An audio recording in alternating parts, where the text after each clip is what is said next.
Olá! Essa primeira aula é uma aula de introdução à anatomia humana. Nessa aula você vai ter noções de história da anatomia humana e você vai entender nessa aula por que razão a anatomia humana até então ela foi proibida, o seu estudo foi proibido durante vários séculos e o seu estudo era predominantemente artístico, muito mais do que didático. Além da história da anatomia humana, você vai também ter noções de generalidades. Na anatomia humana, nós chamamos de generalidades os termos que se repetem corriqueiramente, são utilizados na literatura e você vai perceber, por exemplo, a diferença que se dá entre ver de frente e vista anterior, entre ver de trás e vista posterior.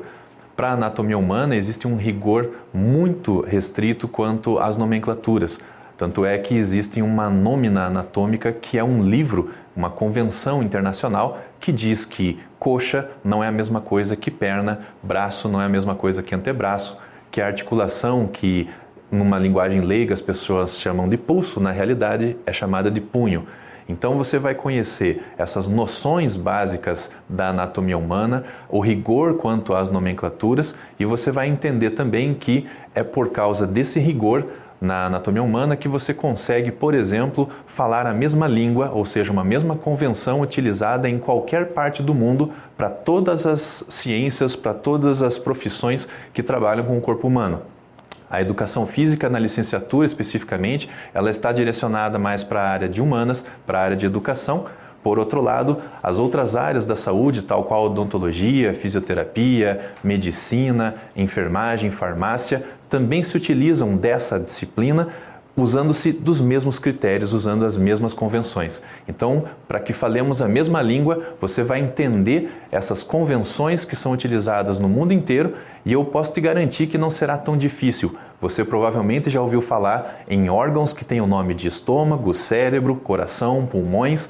Então, na realidade, você já conhece um pouco sobre a anatomia humana. O meu papel aqui é ampliar esse seu repertório de termos, de nomenclaturas, e você vai ver que à medida em que você vai se familiarizando com esses termos, as palavras deixam de ser difíceis e você vai se acostumando a usar as mesmas convenções, a mesma nomenclatura que é utilizada no mundo inteiro.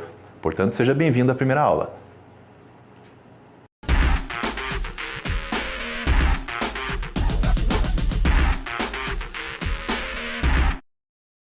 Vamos começar pelas nomenclaturas que definem o termo anatomia e definem também uma técnica denominada dissecação. Portanto, vamos à tela.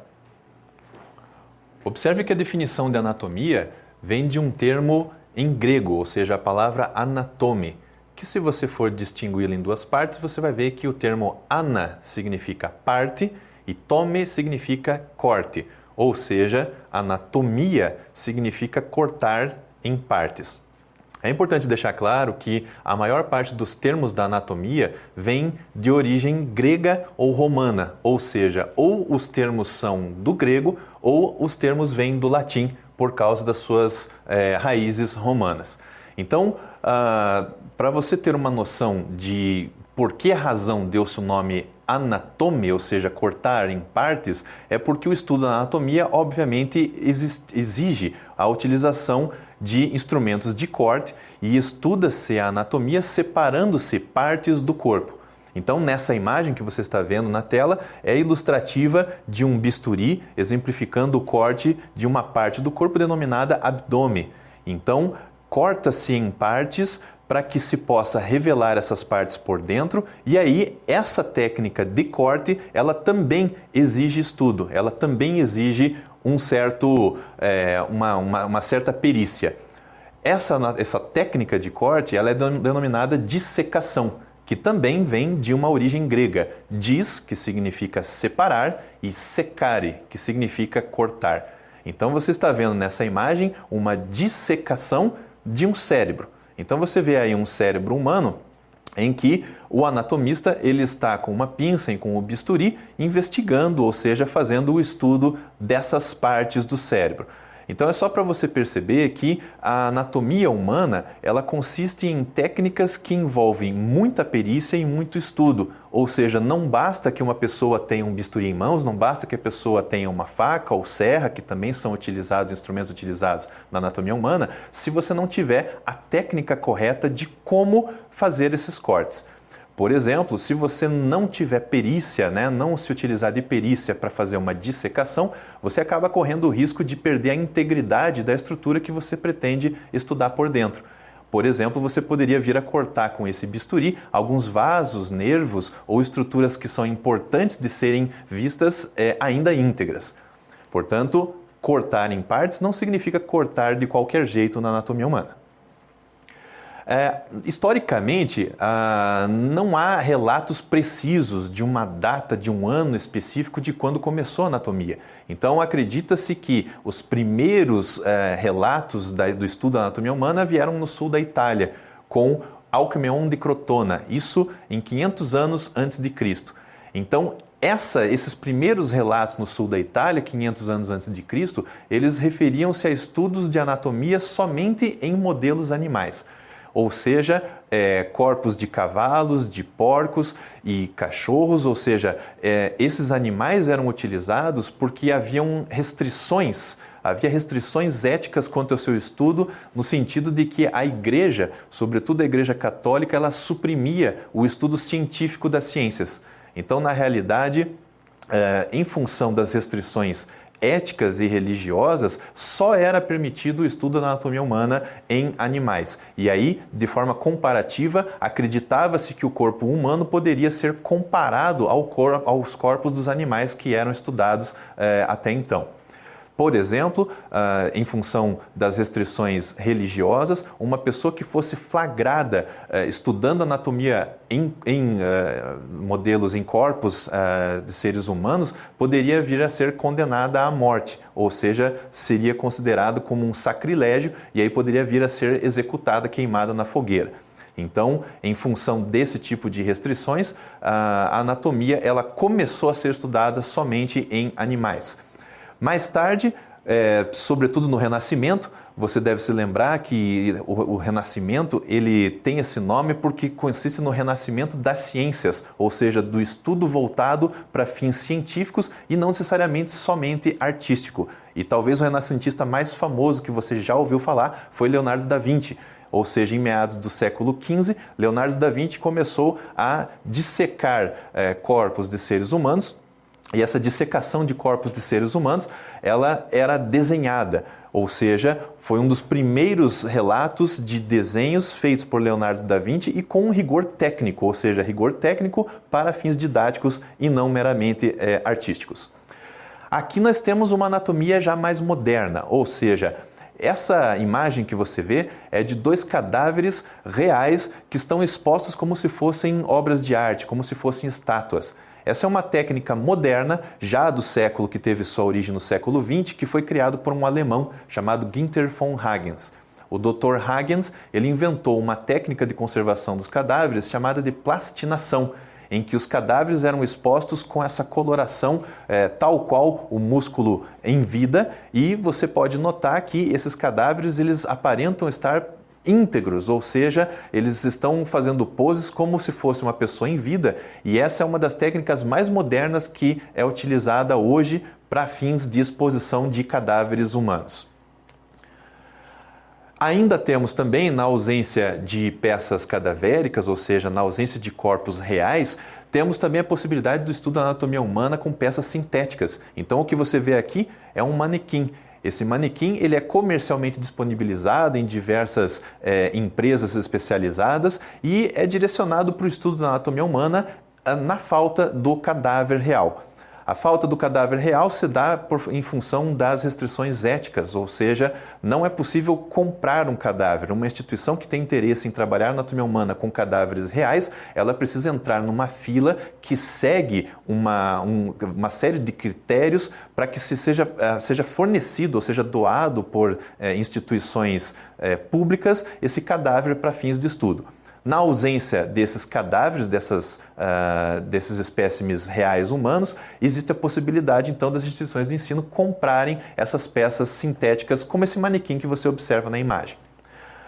As abordagens didáticas da anatomia humana. Uma delas é denominada de abordagem sistêmica, que significa estudar-se por sistemas, ou seja, você observa aqui um sistema que é denominado de circulatório, Aqui sistema esquelético, sistema digestório, sistema nervoso e sistema respiratório. Ou seja, cada um desses sistemas é estudado individualmente nesse tipo de abordagem. A outra abordagem é denominada segmentar. Segmentar compreende os segmentos: segmento braço, antebraço, segmento coxa e segmento perna. Ou seja, estes segmentos são os segmentos que se referem a partes do corpo que serão estudadas individualmente.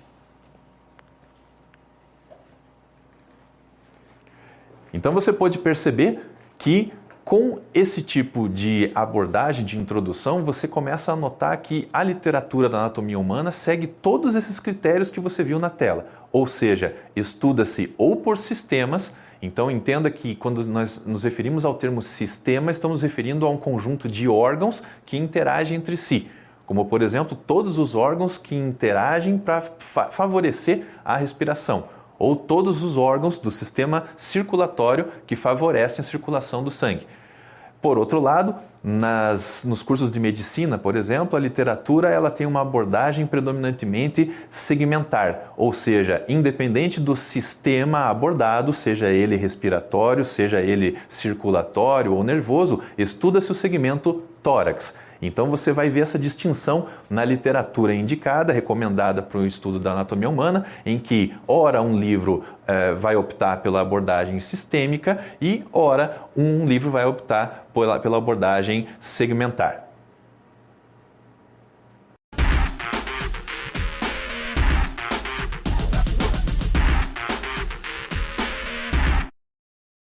Agora você vai conhecer as principais nomenclaturas genéricas utilizadas na anatomia humana no que diz respeito aos pontos de observação.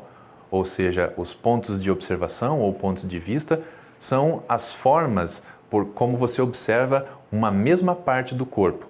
Ou seja, na anatomia humana não se utiliza visto de frente ou visto de lado. E é isso que você vai acompanhar comigo agora. Além disso, você vai observar também o que é membro superior, o que é membro inferior e a distinção de algumas nomenclaturas que as pessoas leigas normalmente não conhecem. Então, vamos à tela. Observe nessa imagem que nós temos um cadáver virtual, ou seja, esse cadáver virtual ele é tridimensional e permite qualquer ponto de observação que eu desejar. Então, na anatomia humana, nós não utilizamos o termo visto de frente, mas sim vista anterior. Então, esta é uma vista anterior da cabeça. O contrário de anterior é posterior e, portanto, esta é uma vista posterior da cabeça. Da mesma forma que quando você observa de lado, a mesma parte do corpo dá-se o nome de vista lateral. Nesse caso, vista lateral direita e vista lateral esquerda. O contrário de vista lateral é vista medial. O que seria uma vista medial? Observe o braço desse nosso cadáver virtual. Nós estamos observando o braço esquerdo com uma vista lateral do braço esquerdo. A vista anterior é essa, a vista posterior é essa, e para observar a vista medial, eu vou retirar isoladamente todas essas partes aqui e observe que só sobrou o membro superior esquerdo. Então eu vou repetir, essa é uma vista anterior, vista lateral, vista posterior e a vista medial é quando observa-se nesse sentido, ou seja, do meio para fora. E aí, portanto, observe o que é uma vista medial dessa forma. Algumas pessoas, por exemplo, têm uma tatuagem na vista medial do braço. Então, esses são termos genéricos que vão lhe ajudar para você conseguir estudar qualquer parte do corpo se utilizando de um atlas de anatomia humana. Da mesma forma que utiliza-se também a vista chamada de vista superior. Então, voltando à cabeça, nós temos uma vista superior.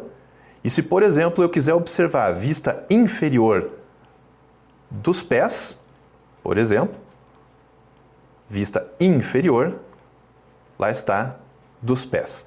Então, essas nomenclaturas elas são utilizadas no mundo inteiro para qualquer atlas de anatomia humana e que vão te servir de referência para quando você, por exemplo, estiver estudando em casa e quiser observar, por exemplo, o segmento pescoço.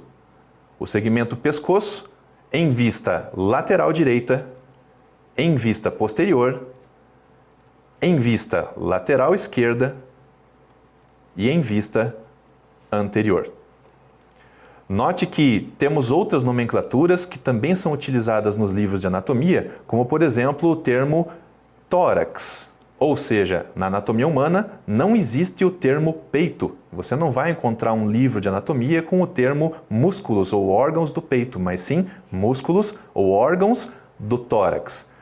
Na anatomia humana não se usa o termo barriga, então o termo que se utiliza para anatomia é abdômen. E aí em destaque nós temos aqui o segmento abdômen.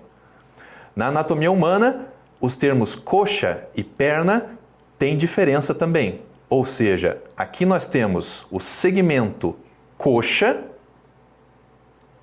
que é diferente do segmento perna.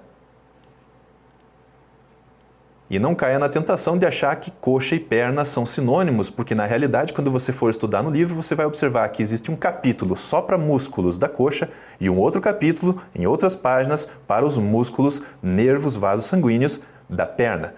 Então, coxa e perna nunca foram sinônimos anatomicamente falando. Da mesma forma que você vai encontrar no livro o capítulo músculos do braço, nervos do braço, vasos sanguíneos do braço, o osso do braço, e você vai encontrar também o capítulo músculos, nervos, vasos sanguíneos do antebraço. Portanto, braço e antebraço são partes diferentes do corpo. Da mesma forma, na anatomia humana, nós temos um termo muito comum que é o termo membro superior e membro inferior. No que consiste membro superior? O membro superior é um conjunto de partes denominadas de ombro, portanto aqui nós temos o ombro, o braço, o antebraço e a mão. Isto tudo forma o membro superior. Aí nós temos também o termo membro inferior. Você vai observar que o membro inferior é o capítulo nos livros de anatomia que se refere à coxa, à perna e ao pé. Então, isso que eu circulei consiste no membro inferior esquerdo. Então, é só para você observar que a anatomia ela é muito rigorosa quanto aos critérios de organização estrutural. Na anatomia humana também não se usa o termo costas, ou seja, você não vai encontrar em qualquer livro de anatomia o nome músculos ou ossos das costas. O termo que se utiliza para as costas é dorso. Então eu estou deixando em destaque o dorso desse nosso cadáver virtual. É importante que você saiba essa nomenclatura não só para poder estudar nos livros, mas também quando você estiver conversando com profissionais, seja da área da saúde ou com outros profissionais da educação física, vocês vão ter que falar a mesma língua, ou seja, se utilizar das mesmas convenções, justamente para evitar cair nesse erro comum de acreditar que perna é tudo que eu estou demonstrando aqui com o mouse.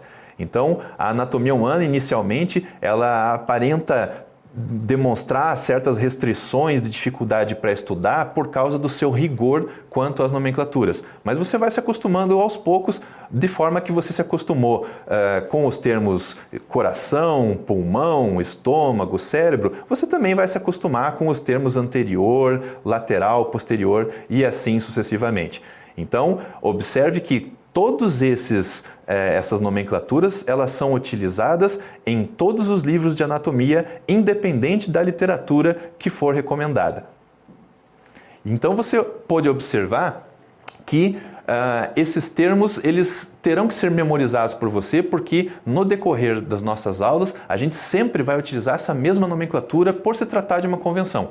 E como você sabe, as convenções elas são determinadas tal qual regras. Então o que eu acabei de mostrar para você são regras de como se estuda a anatomia humana independente da parte do corpo.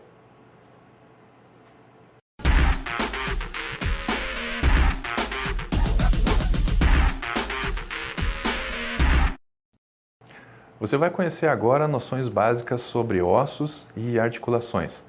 Quando se fala em ossos, a primeira coisa que nós pensamos é em rigidez, ou seja, obviamente os ossos dão rigidez à estrutura do corpo, além de sustentação.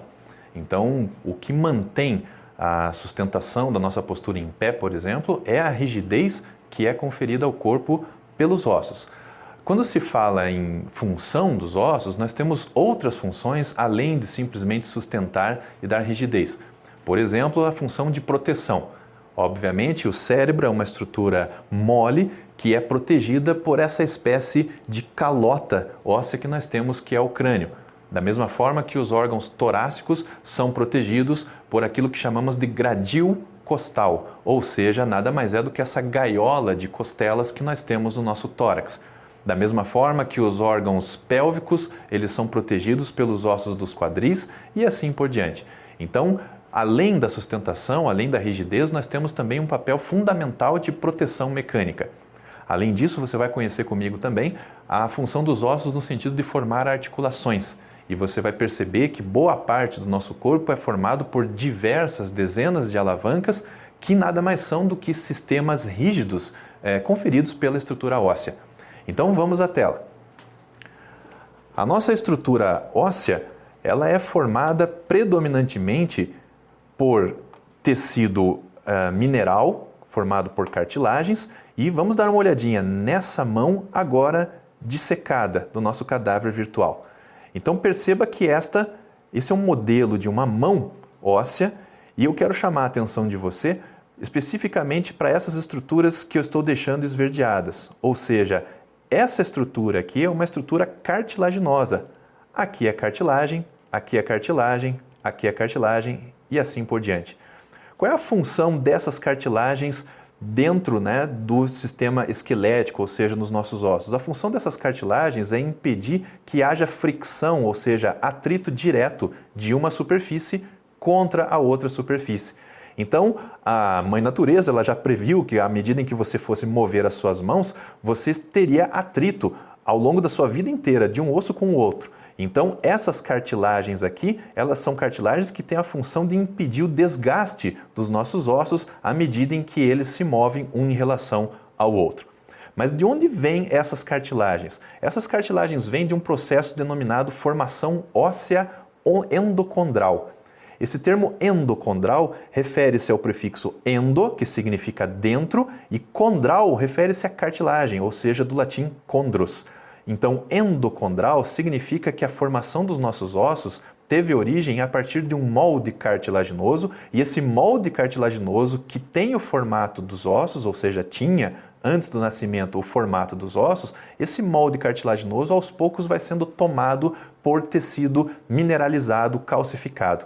Então, se você me perguntar, por exemplo, qual é a origem destas cartilagens que você observa nas extremidades ósseas, essas cartilagens, elas são as cartilagens remanescentes, ou seja, as cartilagens que sobraram daquele processo de ossificação desde quando estávamos ainda dentro da barriga da mãe. Então, ao nascimento, boa parte daquele molde cartilaginoso é substituído por osso, até que finalmente, na vida adulta, nós temos somente cartilagem cobrindo essas superfícies. Eu vou mostrar para você outras partes do corpo, como por exemplo, aqui no ombro, em que nós temos a cabeça desse osso, denominado húmero, e a cabeça do húmero, ela é toda revestida por cartilagem. Por quê? Porque à medida em que você move o seu ombro, você teria fricção, atrito com essa superfície aqui que também foi revestida por cartilagem. Vamos dar uma olhadinha lá no quadril e observe que no quadril você tem a cabeça do fêmur, que é essa bola que eu deixei em destaque agora. E a cabeça do fêmur, à medida em que você está caminhando, em que você corre ou que você salta, você tem atrito desta cartilagem, que é lisa, escorregadia, dentro de uma superfície que eu vou mostrar para você agora sem o fêmur, que é profunda e também revestida por cartilagem. Então eu quero que você note que eu, de propósito, removi o fêmur direito e agora a gente observa lá dentro que existe um revestimento de cartilagem também, que é justamente para evitar a fricção e o desgaste da cabeça do fêmur dentro do osso do quadril. Aí nós podemos devolver o fêmur e mostrar no joelho, em que também temos cartilagens, por exemplo, essa que está aqui em destaque, cartilagens aqui, e todas elas com a mesma função. Aí, já que eu falei em movimento, a gente pode falar um pouquinho também a respeito de articulações. Então, toda vez que a gente fala a respeito de articulações, a primeira coisa que você normalmente sugere é de que a articulação sempre produz movimento. Mas não é necessariamente isso. O conceito de articulações é a comunicação entre os ossos. Então, se eu mostrar, por exemplo, esse crânio de forma isolada, vamos isolar aqui somente o crânio. Então, estamos somente com o crânio. Dá-se a impressão que o crânio é uma única só peça. Quando, na realidade, se eu expandir todos os ossos com um só clique de mouse aqui, você observa em 3 dimensões que o nosso crânio é um complexo mosaico de várias peças ósseas e cada uma delas com um nome. Por exemplo, o osso parietal, o osso occipital, o osso temporal, o osso frontal e assim por diante. Então, o que você está vendo aqui em 3 dimensões são todos os ossos que em conjunto formam o que nós chamamos coletivamente de crânio. E o que isso está relacionado com articulações? É porque a articulação é a comunicação entre 2 ou mais ossos. Então, observe que estas linhas que você observa aqui, elas são articulações. Este osso frontal articula-se com esse osso parietal. O osso parietal articula-se com o temporal. E assim sucessivamente. Mas note que você não tem movimento nenhum entre estes ossos. Então eu estou mostrando para você aqui uma linha de articulação que é denominada de sutura. A palavra sutura, ela lembra costura, e aí você perceba que o termo costura é o termo que os anatomistas resolveram se referir para dizer que é como se um osso do crânio estivesse costurado com o outro osso. Agora, a maior parte das nossas articulações produz movimento, como por exemplo a articulação do ombro, como por exemplo a articulação do cotovelo, a articulação do quadril. E o que é que impede que esses ossos saiam do lugar? Os ligamentos. Então os ligamentos, eles giram, eles permitem que os ossos girem ao redor de eixos articulares, tá? E sem que esses ossos percam a sua relação anatômica. Ou seja, quando você vai sacar uma bola de vôlei, por exemplo, o que impede que o seu cotovelo se desmonte são esses ligamentos, ou seja, essas estruturas que eu vou retirar agora, observe aqui com os ossos, e aí eu vou acrescentar os ligamentos. Então você está notando que os ligamentos, eles estão em diversas articulações pelo corpo. Por quê? Porque as articulações que são móveis, como o joelho, como o quadril, como o cotovelo, como o ombro, são articulações que, com a mobilidade, haveria o risco dos ossos saírem do lugar e perderem sua relação anatômica. Portanto, o que impede que essa relação anatômica se perca com o movimento são os ligamentos. E essas articulações giram ao redor de eixos articulares. Então você acabou de perceber que nem toda articulação é necessariamente móvel. Os ossos do seu crânio não se movem, mas a sua articulação do ombro é extremamente móvel. E o que impede que esses ossos que são móveis no seu ombro, no seu cotovelo, no seu punho, se desmanchem, ou seja, que as articulações sofram uma luxação, que é a perda dessa relação, são os ligamentos.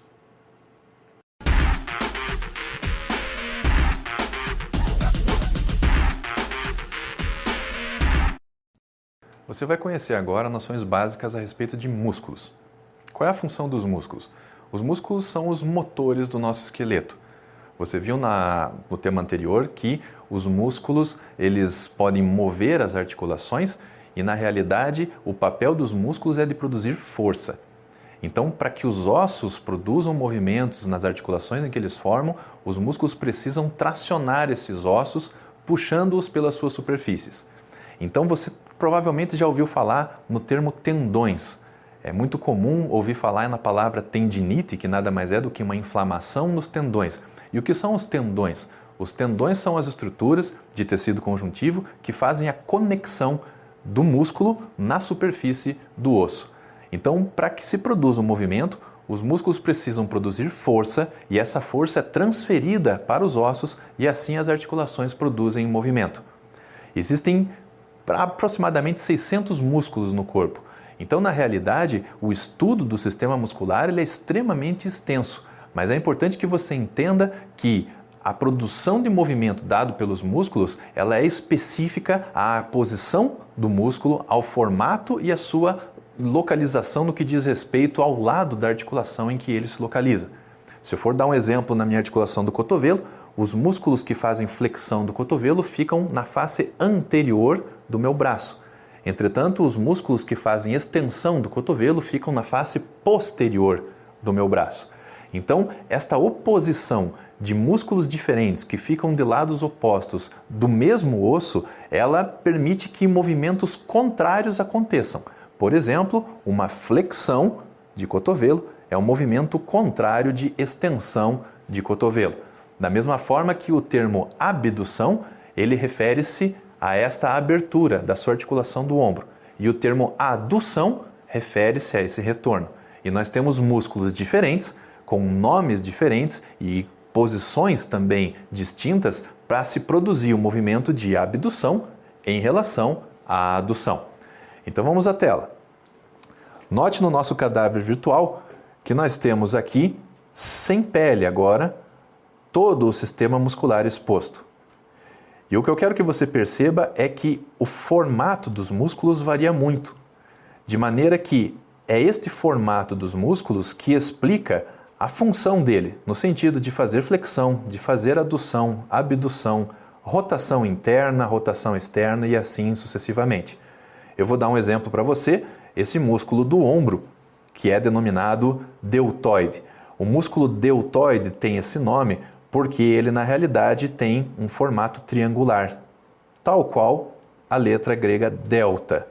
Então, se você pensar por que razão os anatomistas deram o nome de deltoide para esse músculo, é justamente por causa deste formato em delta.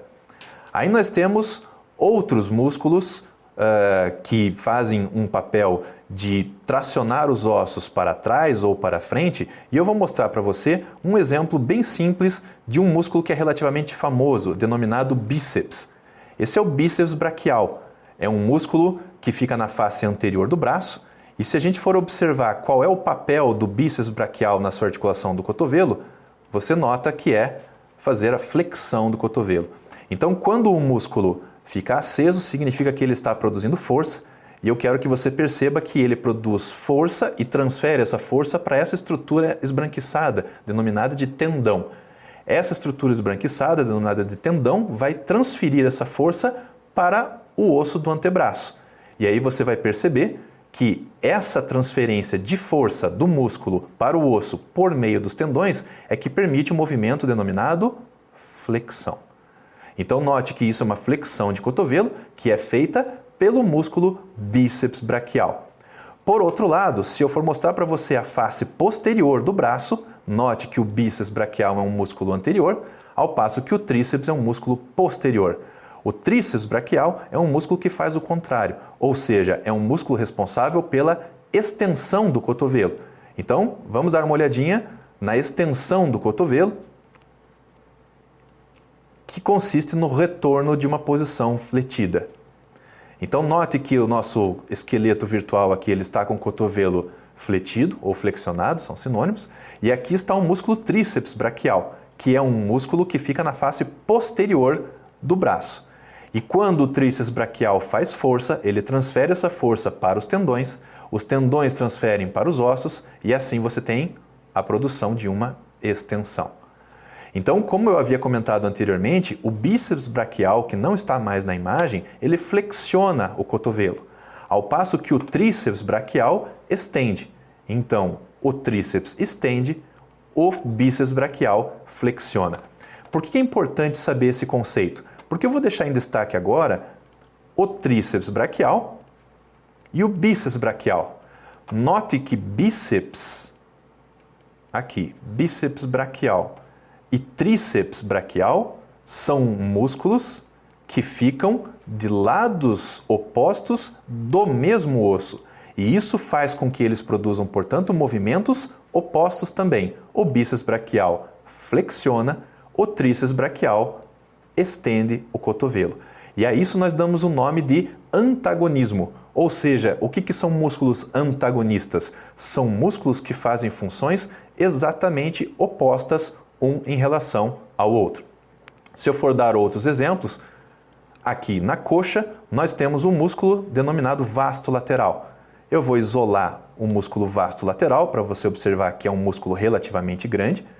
E se eu for pedir para a gente ver a função do músculo vasto lateral, ele é um músculo que faz extensão do joelho. Então, quando você, por exemplo, faz força para se levantar de uma cadeira ou para chutar uma bola, observe o músculo vasto lateral atuando para puxar este osso do joelho, denominado patela, que por sua vez puxa esse osso da perna, denominado tíbia, e assim o vasto lateral vai produzir um movimento de extensão do joelho. Ou seja, é um poderoso extensor do joelho. Do lado oposto do mesmo osso, nós temos o bíceps femoral.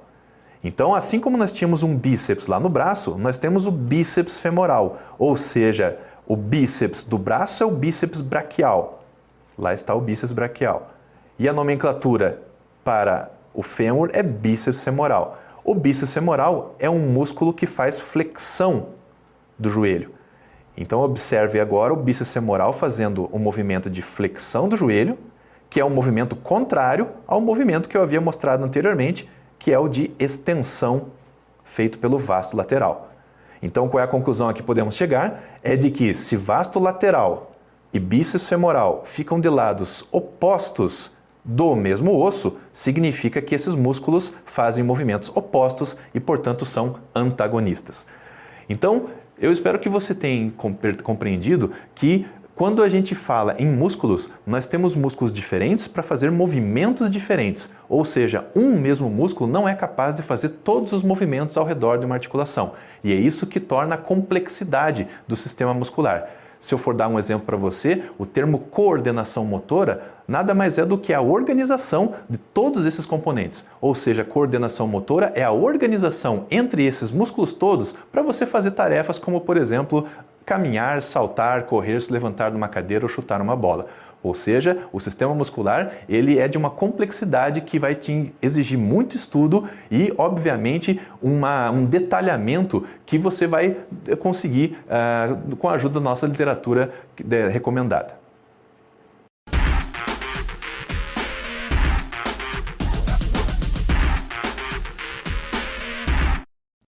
Você vai conhecer agora o nome dos principais músculos do corpo. Para que essa divisão ela seja didática e para que facilite a sua memorização da nomenclatura desses músculos, nós vamos separar em músculos anteriores e músculos posteriores. Então, perceba que você viu anteriormente que cada um deles tem uma função específica no que diz respeito ao movimento que esse músculo produz. Agora você vai conhecer o nome de cada um deles. Então, vamos à tela. Os músculos anteriores do corpo. Os músculos anteriores do corpo, para que a gente possa conseguir memorizá-los com mais facilidade, a gente vai seguir uma abordagem segmentar, ou seja, vamos para o segmento pescoço. Então, no segmento pescoço, nós temos um músculo no pescoço denominado de esternocleidomastoide. É um nome difícil, longo, que demora normalmente para memorizar de primeira, mas quando a gente fala em esternocleidomastoide, ele tem esse nome em função dos ossos aos quais esse músculo está inserido. Então o esternocleidomastoide tem esse nome por causa da sua inserção no osso externo. Então observe o tendão do músculo aqui no osso externo. Cleido refere-se à clavícula e mastoide refere-se a uma parte do osso temporal do crânio chamado de processo mastoide. Então o processo mastoide fica atrás aqui das nossas orelhas. Tá? Então este é o mais forte dos músculos do pescoço. Para outros músculos nós temos também, aqui ainda no pescoço, o músculo trapézio. O músculo trapézio é um músculo relativamente grande. Observe que o músculo trapézio ele tem outras partes, mas a parte cervical dele, que é visível anteriormente, é denominado de trapézio superior. Então nós temos aqui trapézio superior esquerdo, trapézio superior direito. Ainda agora indo para o segmento tórax. No segmento tórax nós temos o músculo peitoral maior. Perceba que o músculo peitoral maior, se eu for isolá-lo, a gente nota que o músculo peitoral maior é um músculo grande que tem sua inserção na clavícula, no externo e nas costelas. A sua inserção no osso do braço explica que esse músculo é um músculo capaz de produzir movimento no sentido, por exemplo, de cruzar o seu braço à frente do corpo. Observe o nosso cadáver virtual que vai puxar agora o braço dessa posição em que ele está para frente. Então o seu músculo peitoral maior é um músculo que é capaz de cruzar o osso do braço à frente do seu tórax, tal qual se você estiver fazendo um movimento de empurrar um objeto, por exemplo. Outros músculos também no tórax são músculos profundos. Então o que eu vou fazer agora é arrancar aqui esse músculo peitoral maior para observar o músculo peitoral menor que fica por debaixo dele. Então note que eu deixei preservado o músculo peitoral maior esquerdo e o músculo peitoral menor direito. Ou seja, este músculo anatomicamente localiza-se abaixo desse músculo no nosso tórax. Nós temos outros músculos anteriores também, como músculos do abdômen, o músculo oblíquo externo do abdômen, que tem esse nome oblíquo por causa do sentido de orientação das suas fibras. Então note que essas linhas, elas denotam a direção para onde o músculo vai puxar os ossos do gradil costal, por exemplo. Então é daí que vem o nome oblíquo externo do abdômen. Aí nós temos outros músculos anteriores, que são os músculos na coxa, como por exemplo, músculo sartório, músculo reto femoral, músculo vasto medial e músculo vasto lateral. Esses são músculos que são visíveis numa vista anterior. Temos também um músculo denominado pectíneo. Este é o adutor longo e este é denominado grácil. Temos ainda músculos na perna. Este é o tibial anterior, que tem esse nome por causa do osso da perna, denominado tíbia. E também é possível visualizar em vista anterior o músculo extensor longo dos dedos, que se você observar os seus tendões, é o músculo responsável por tracionar os nossos dedos dos pés para cima. A respeito dos músculos do ombro, ainda anteriores, nós temos o músculo deltoide na sua porção clavicular. O deltoide clavicular tem esse nome por causa da sua inserção na clavícula. E aí observe que se é um músculo anterior, vamos observá-lo assim em vista lateral, se é um músculo anterior, esse músculo quando produz força, ele vai tracionar o osso do braço para frente. Ou seja, o músculo deltoide anterior é um músculo responsável pela flexão do ombro. Então o nosso cadáver virtual agora está fazendo um movimento denominado flexão do ombro. Então quando o músculo ascende, ele está produzindo força e puxando, por exemplo, o osso do braço para que ele seja tracionado, fazendo um movimento de flexão. Vamos dar uma olhada agora na nomenclatura dos músculos posteriores.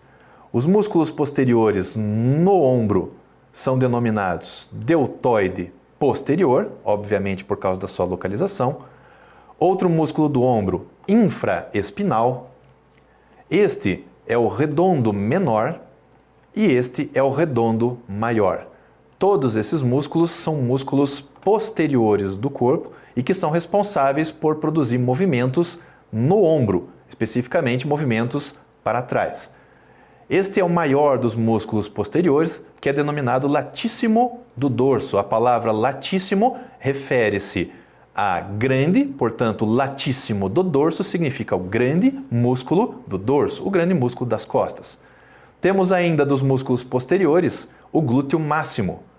Temos também o músculo bíceps femoral, semitendíneo e por debaixo do semitendíneo o músculo semimembranáceo. Além desses músculos, nós temos também na perna, posteriores da perna, os gastrocnêmios, aquilo que popularmente as pessoas chamam de panturrilha, são denominados músculos gêmeos da perna, ou seja, dois músculos idênticos com o nome de gastrocnêmio lateral e gastrocnêmio medial. Esses músculos posteriores, eles têm a função de tracionar os ossos nesse sentido, ou seja, de extensão. Ao passo que, como eu comentei anteriormente, os músculos anteriores são os músculos que produzem movimento para frente e, portanto, fazem um movimento de flexão. Então, note que a posição do músculo vai acabar explicando qual é a função desse músculo na articulação pela qual ele passa. Como você pode perceber, a função desses músculos depende muito da orientação das suas fibras e, além disso, nós temos também uma sobreposição extremamente complexa da organização dos músculos do nosso corpo. Por exemplo, eu mostrei o peitoral maior, que fica por cima, sobreposto ao músculo peitoral menor. E essa sobreposição de músculos é o que torna complexo o estudo do sistema muscular e que, com o seu aprofundamento na literatura recomendada, você conseguirá memorizar com mais facilidade. Além disso, conseguir deduzir também qual é o movimento produzido pelo músculo em função de sua localização no esqueleto.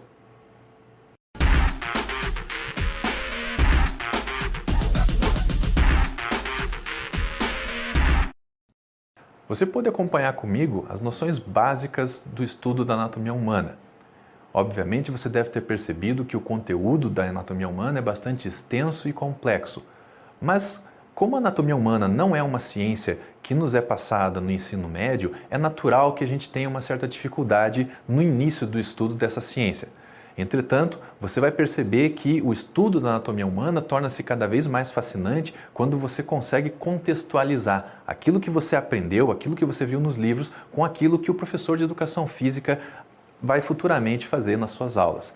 Então, note que a anatomia humana em si, ela não te tornará apto para dar uma aula de educação física. Entretanto, a aula de anatomia humana, ela vai fazer com que você consiga entender outras disciplinas que virão à frente, tal qual a fisiologia humana, a cinesiologia, a biomecânica e assim por diante. Portanto, espero que você tenha conseguido entender a complexidade e o esforço que essa ciência vai te exigir e tenho certeza que você vai se fascinar pelo estudo dessa ciência quanto mais você se aprofundar no seu estudo.